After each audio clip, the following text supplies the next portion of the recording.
एक बार भगवान नारायण और माता लक्ष्मी लोगों की परीक्षा लेने के लिए ठंड के मौसम में मूसलाधार बरसाती हुई संध्या में अत्यंत बूढ़े स्त्री पुरुष का रूप धारण करके पृथ्वी लोक में आए। नगर में एक धनी सेठ के द्वार पर जाकर दरवाजा खटखटाने लगे। दरवाजा खोलकर सेठ जी ने जब उन्हें देखा तो बिगड़ कर बोला, अरे कीचड़ सनी पावों से सारे दालान में मिट्टी फैला दी, भागो यहाँ से। सेठ जी, हम इस रात में कहाँ जाएं? वृद्ध माता लक्ष्मी करकराती ठंड से प्राण निकल रहे हैं, कहीं ठहरने भर को जगह दे दो। परंतु सेठ ने द्वारा बंद कर लिया। उन दोनों को सेठ के महल के पास ही एक टूटा फूटा सा घर दिखाई पड़ा। उसके टूटे किवाड़ से दिए की प्रकाश की एक किरण दिखाई दी। बूढ़े, जो विष्णु भगवान थे, ने बूढ़ी से कहा, आओ चलो उस घर में ही आश्रय मांग कर देखेंगे। बूढ़ी ने कहा, जब इतने बड़े सेठ ने हमें यहाँ स्थान नहीं दिया तो यह गरीब क्या देंगे, और ठहरने को जगह मिल भी गई तो रात भर में बिना ओढ़ने बिछाने के इन फटे भीगे कपड़ों में तो प्राण ही निकल जाएंगे। बूढ़ा बोला, कुछ भी हो, मुझसे तो अब और नहीं चला जाता।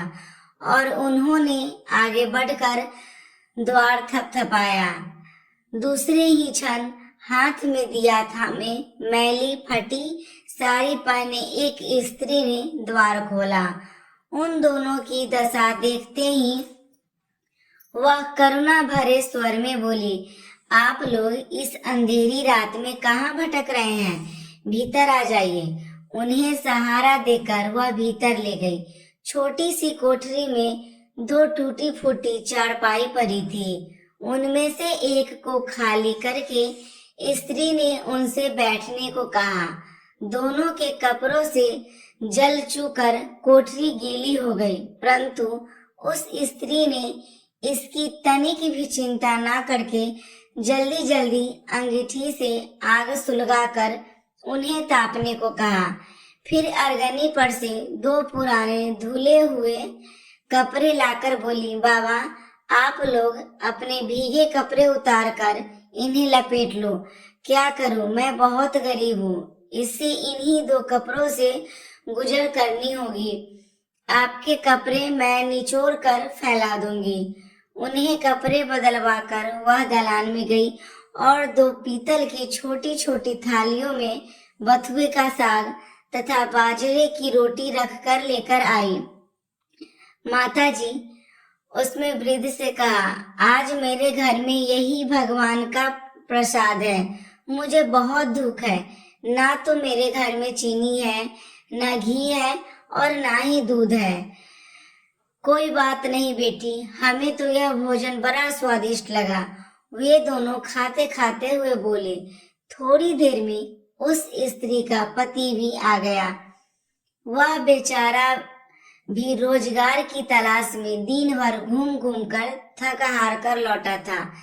पत्नी ने अतिथियों को भोजन खिला देने के बाद चुपके से द्वार पर ही अपने पति को सब बता दिया। सुनकर वह भी प्रसन्न हुए। फिर दोनों ने अपने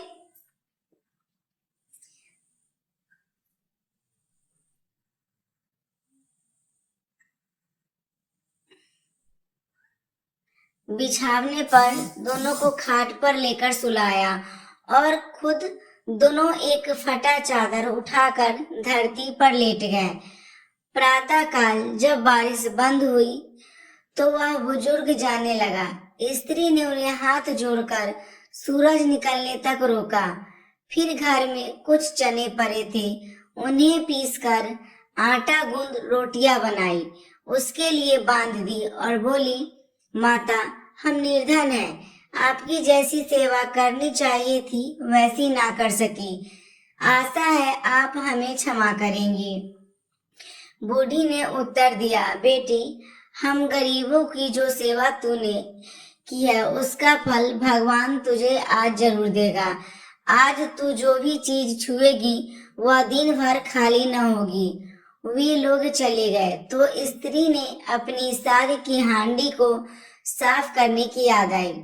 रसोई में जाकर उसने हांडी उठाई तो देखकर आश्चर्य से भर उठी। उस हांडी में असरफियां भरी हुई थी। अब जो उसने उसे पलट कर रखा तो वह दोबारा भर गई। उन असरफियों को उठाकर रखती और हांडी दूसरी भर जाती।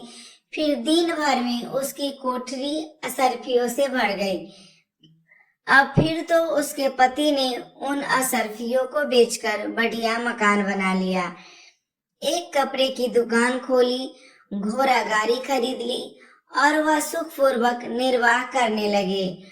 उस सेठ को जब यह समाचार मिला तो उसने निर्धन पड़ोसी एक रात में अमीर हो गए तो उसने उस स्त्री तथा उसके पति को बुलाकर कारण पूछा। स्त्री ने सरलता पूर्वक सब कथा सुना दी। अब तो सेठ और सेठानी को रात दिन यही चिंता रहने लगी कि किसी प्रकार वह करामाती बूढ़े बुढ़िया मिल जाए तो वह भी घर में बुलाकर आशीर्वाद प्राप्त कर लेंगे। देवता तो लोग की इच्छा करते ही मनुष्य के हृदय की बात जान लेते हैं। एक रात जब बहुत जोरों से बारिश हो रही थी और ओले भी पड़ रहे थे तो वह बूढ़े बुढ़िया फिर उसी सेठ के द्वार पर आए। आकर द्वार खटखटाया।